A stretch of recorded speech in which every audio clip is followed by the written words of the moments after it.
बृहस्पतिवार व्रत कथा। बृहस्पति भगवान की जय। हाथ में चने की दाल गुड़ लेके कथा सुने। एक समय की बात है कि भारतवर्ष में एक राजा राज्य करता था। वह बड़ा प्रतापी और दानी था। नित्य प्रति मंदिर में दर्शन करने जाता। वह ब्राह्मण और गुरु की सेवा किया करता था। उसके दरवाजे से कोई भी निराश होकर नहीं लौटता था तथा वह प्रत्येक गुरुवार को व्रत रखता एवं पूजन करता था। हर एक दिन गरीबों की सहायता करता, परंतु यह सब बातें उसकी रानी को अच्छी नहीं लगती थी। वह न तो व्रत करती न किसी को एक पैसा तक दान में देती थी तथा राजा को भी ऐसा करने के लिए मना किया करती थी। एक समय की बात है कि राजा तो शिकार खेलने वन को गए हुए थे। घर पर रानी और दासी थी। उस समय गुरु बृहस्पति देव एक साधु का रूप धारण करके राजा के दरवाजे पर भिक्षा मांगने गए। रानी से भिक्षा मांगी तो वह कहने लगी, हे साधु महाराज, मैं इस दान पुण्य से तो तंग आ गई हूँ। मेरे से तो घर का कार्य ही समाप्त नहीं होता। इस कार्य के लिए तो मेरे पतिदेव ही बहुत है। अब आप इस प्रकार की कृपा करें कि वह सब धन नष्ट हो जाए तथा मैं आराम से रह सकूं। साधु बोले, हे देवी, तुम तो बड़ी विचित्र हो। संतान और धन से कोई दुखी नहीं होता, इसको तो सभी चाहते हैं। पापी भी पुत्र और धन की इच्छा करता है।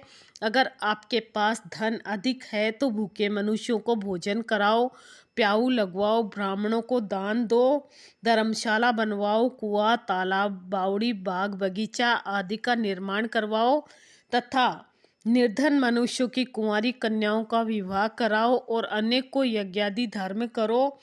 इस प्रकार के कर्मों से आपके कुल का और आपका नाम परलोक में सार्थक होगा एक एवं स्वर्ग की प्राप्ति होगी। मगर वह रानी इन बातों से खुश नहीं हुई। वह बोली, हे साधु महाराज, मुझे ऐसे धन की भी आवश्यकता नहीं है जिसको और मनुष्यों को दान दूं तथा जिसको रखने संभालने में ही मेरा सारा समय बर्बाद हो जाए।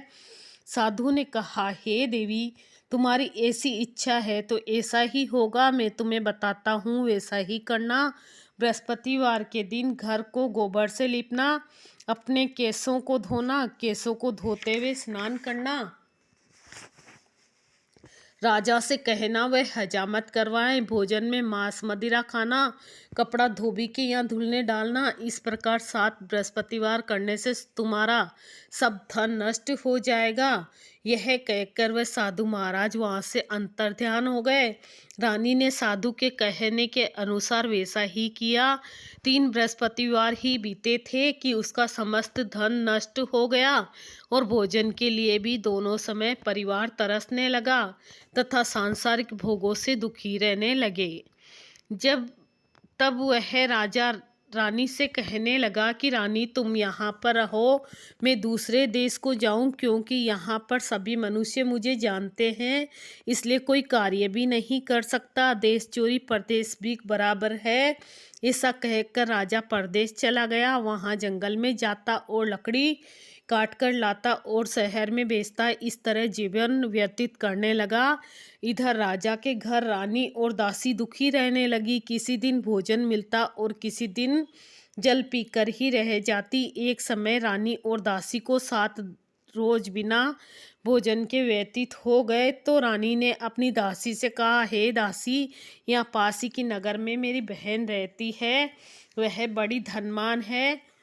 तू उसके पास जा और वहाँ से 5 सेर बेजर मांग कर ले आ, जिससे कुछ समय के लिए गुजर हो जाएगी। इस प्रकार रानी की आज्ञा मानकर दासी रानी की बहन के पास गई तो रानी की बहन उस समय पूजन कर रही थी, क्योंकि उस रोज बृहस्पतिवार का दिन था।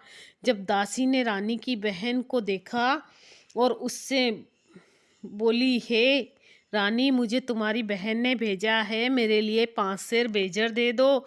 इस प्रकार दासी ने अनेक बार कहा, परंतु रानी ने कुछ उत्तर नहीं दिया, क्योंकि वह उस समय बृहस्पतिवार की व्रत कथा सुन रही थी। इस प्रकार जब दासी को किसी प्रकार का उत्तर नहीं मिला तो वह बहुत दुखी हुई और क्रोध भी आया और लौटकर अपने गांव आ रानी के पास आकर बोली, हे रानी, आपकी बहन बहुत ही धनी स्त्री है। वह छोटे लोगों से बात भी नहीं करती, क्योंकि मैंने उससे कहा तो उसने कोई उत्तर नहीं दिया। मैं वापस चली आई। रानी बोली, हे दासी, इसमें उसका कोई दोष नहीं है। जब बुरे दिन आते हैं तब कोई सहारा नहीं देता। अच्छे बुरे का पता विपत्ति में ही लगता है। जो ईश्वर की इच्छा होगी वही होगा। यह सब हमारे भाग्य का दोष है। उधर उस रानी ने देखा कि मेरी बहन की दासी आई थी, परंतु मैं उससे नहीं बोली। इससे वह बहुत दुखी हुई होगी। यह सोचकर कथा को सुन और विष्णु भगवान का पूजन समाप्त कर वह रानी अपनी बहन के घर चल दी और जाकर अपनी बहन से कहने लगी, हे बहन, मैं बृहस्पतिवार का व्रत कर रही थी, तुम्हारी दासी गई, परंतु जब तक कथा होती है तब तक न उठते हैं न बोलते हैं, इसलिए मैं नहीं बोली। कहो दासी क्यों गई थी? रानी बोली, बहन, हमारे यहाँ अनाज नहीं था। वैसे तुमसे कोई बात छुपी नहीं है, इस कारण मैंने दासी को तुम्हारे पास 5 सेर बेजड़ लेने के लिए भेजा था। रानी बोली, बहन देखो, शायद तुम्हारे घर में ही अनाज रखा हो। बृहस्पति देव सबकी मनोकामना पूरी करते हैं। इस प्रकार का वचन जब रानी ने सुना तो घर के अंदर गई और वहां उसे एक घड़ा बेजर का भरा मिल गया। तब तो वह रानी और बांदी को बहुत ही खुशी हुई और दासी कहने लगी, हे रानी देखो, वैसे हमको जब भोजन नहीं मिलता था तो हम रोज ही व्रत करते थे। अगर इनसे व्रत की विधि पूछ ली जाए और कथा पूछ ली जाए तो उसे हम भी किया करेंगे। तब उस रानी ने अपनी बहन से पूछा कि हे बहन, बृहस्पतिवार के व्रत में चना की दाल। बहन ने बताया व्रत करने के लिए कि बृहस्पतिवार के दिन व्रत में चना की दाल, मुनक्का से विष्णु भगवान का केले की जड़ में पूजन करें तथा दीपक जलावें, पीला भोजन करें तथा कहानी सुने। इस प्रकार करने से गुरु भगवान प्रसन्न होते हैं, अन्न पुत्र धन देते हैं, मनोकामना पूरी करते हैं। इस प्रकार रानी और बांदी दोनों ने निश्चय किया कि बृहस्पति भगवान का पूजन जरूर करेंगे। 7 रोज बाद जब बृहस्पतिवार का दिन आया तो उन्होंने व्रत रखा। गुड़सौल में जाकर चना गुड़ बीन लाई तथा उसकी दाल से केले की जड़ तथा विष्णु भगवान का पूजन किया।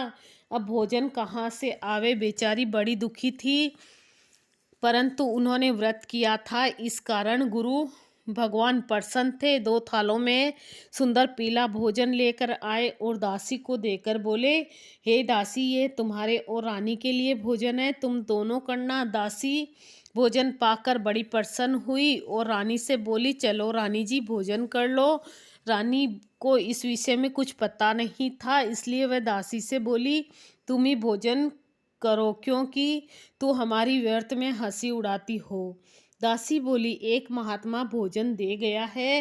रानी कहने लगी, वह भोजन तेरे लिए ही दे गया है, तू ही भोजन कर। दासी ने कहा,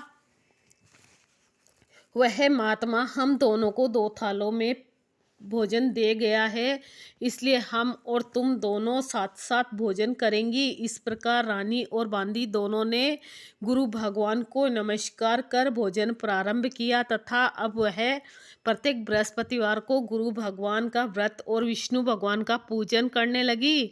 बृहस्पति भगवान की कृपा से रानी और दासी के पास धन हो गया। रानी फिर उसी प्रकार से आलस्य करने लगी। तब दासी बोली, देखो रानी, पहले भी तुम इसी प्रकार आलस्य करती थी, तुम्हें धन रखने में कष्ट होता था, इस कारण सभी धन नष्ट हो गया। अब गुरु भगवान की कृपा से धन मिला है तो तुम्हें आलस्य होता है। बड़ी मुसीबतों के बाद हमने ये धन पाया है, इसलिए हमें दान पुण्य करना चाहिए तथा भूखे मनुष्यों को भोजन कराओ, प्याओ, लगवाओ, ब्राह्मणों को दान दो, कुआं, तालाब, बावड़ी, बाग बगीचा आदि का निर्माण कराओ, मंदिर पाठशाला बनवाकर दान दो, कुंवारी कन्याओं का विवाह करवाओ, धन को शुभ कार्यों में खर्च करो, जिससे तुम्हारे कुल का यश बढ़े तथा स्वर्ग को प्राप्त हो और पितृ भी प्रसन्न होवे। तब रानी ने इस प्रकार के कर्म करने प्रारंभ किए तो काफी यश फैलने लगा। एक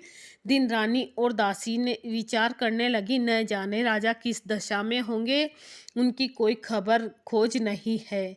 तो गुरु भगवान से उन्होंने प्रार्थना की और भगवान ने रात्रि में राजा को सपने में कहा, हे राजा उठ, तेरी रानी तुझको याद करती है, अपने देश को चलो।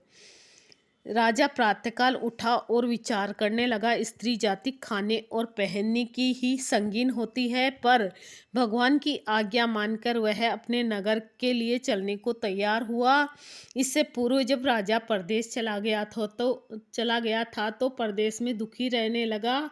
प्रतिदिन जंगल में से लकड़ी बीन कर लाता और उसे शहर में बेचकर अपने दुखी जीवन को बड़ी कठिनता से व्यतीत करता था। एक दिन राजा दुखी होकर अपनी पुरानी बातों को याद करके रोने लगा। तब उस जंगल में बृहस्पति देव एक साधु का रूप धारण करके आए और राजा के पास आकर बोले, हे लखड़ाहरे, तुम इस सुनसान जंगल में किस चिंता में बैठे हो, मुझको बतलाओ। यह सुन राजा के नेत्रों में जल भर आया और साधु को वंदना कर बोला, हे प्रभु, आप सब कुछ जानने वाले हो।